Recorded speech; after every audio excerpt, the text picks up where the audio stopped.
Assalamualaikum warahmatullahi wabarakatuh. Perkenalkan, saya Abdullah Ihsan dari semester 2B. Di sini saya ingin mereview kembali materi hukum pidana pertemuan kelima yang disampaikan oleh Profesor Dr. Hajah Heni Nuraini SMH dengan dosen pendamping Dr. Rendi Aridayandi SMH. Cara-cara melakukan pembaruan KUHP. Yang pertama adalah kriminalisasi. Kriminalisasi adalah suatu proses pembaharuan di mana suatu perbuatan tadinya bukan merupakan perbuatan yang dapat dipidana, tetapi karena perkembangan masyarakat menjadi perbuatan yang dapat dipidana atau penciptaan delik baru. Pembaharuan ini diakhiri dengan terbitnya undang-undang baru. Contohnya Undang-Undang Nomor 1 PNPS-1965 tentang penodaan agama. Terhadap undang-undang ini ada kritik dari Profesor Umar Seno Aji yang mengatakan bahwa Undang-Undang Nomor 1 Tahun 1965 Junto Pasal 156 Kitab Undang-Undang Hukum Pidana bukanlah delik agama, tetapi merupakan delik yang berhubungan dengan agama atau penodaan agama. Alasan karena kalau delik agama harus diatur secara rinci tentang agama, misalnya tentang penghinaan agama, kitab suci, nabi, ulama, dan lain-lain. Yang kedua ada dekriminalisasi, suatu proses pembaharuan yang tadi suatu perbuatan itu dapat dipidana karena perkembangan masyarakat menjadi perbuatan yang tidak dapat dipidana atau memandulkan delik.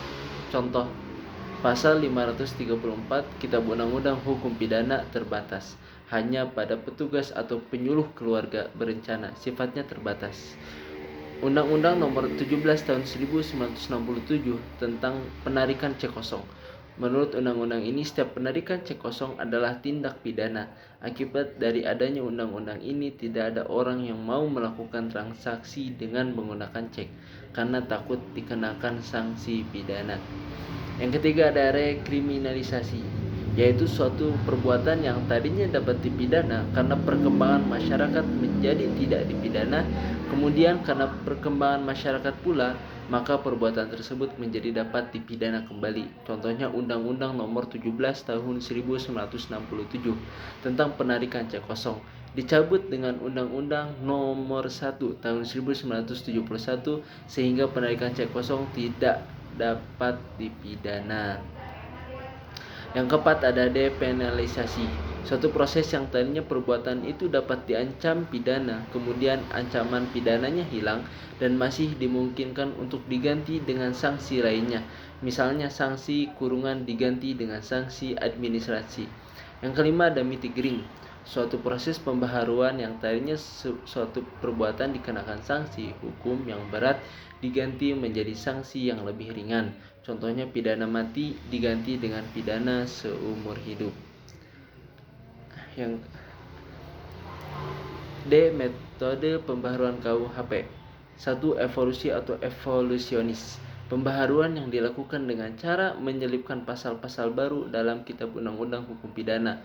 Contohnya Undang-Undang Nomor 7 Tahun 1974 tentang penerimaan perjudian, merubah pasal 542 dalam buku 3 Kitab Undang-Undang Hukum Pidana menjadi pasal 303 bis dalam buku 2 Kitab Undang-Undang Hukum Pidana, sehingga konsekuensinya dengan berlakunya Undang-Undang Nomor 7 Tahun 1974 maka semua macam bentuk tindak pidana perjudian adalah merupakan tindak pidana kejahatan karena diatur dalam buku 2 Kitab Undang-Undang Hukum Pidana dan sanksinya pidananya menjadi dinaikkan atau diperberat karena merupakan sebuah kejahatan.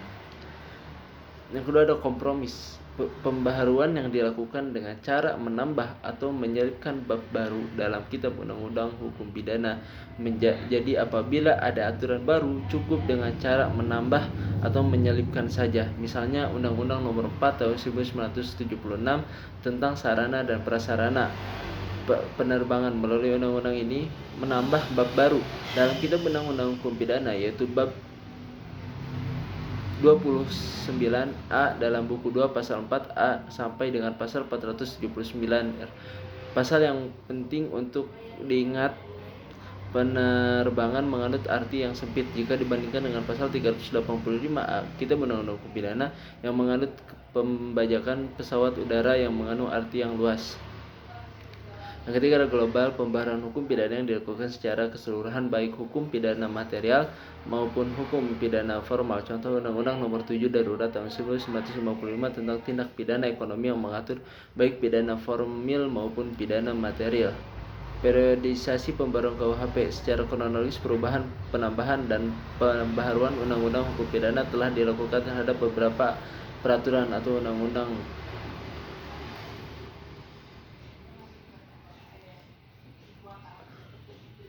Mungkin sekian yang bisa saya sampaikan.